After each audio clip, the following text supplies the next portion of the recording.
एकदा साधु महात्मा एक श्मशान पोड़ा जाइथिबा दुईटी शबर पाउंश को लक्ष्य करुथिले।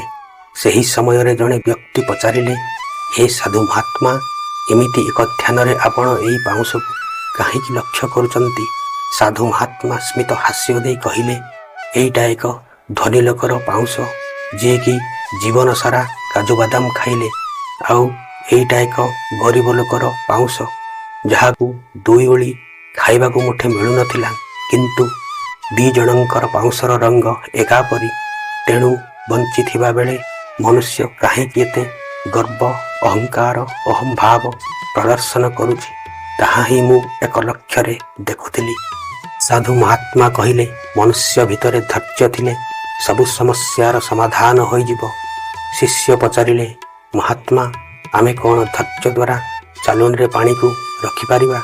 यह कौन संभव? साधु महात्मा स्मित हास्य रे उत्तर देले, पानी बरफ हेबा पर्यंत अपेक्षा करिवार धैर्य जदि तुम पाखरे अछि, ताहा हेले यह निश्चित संभव।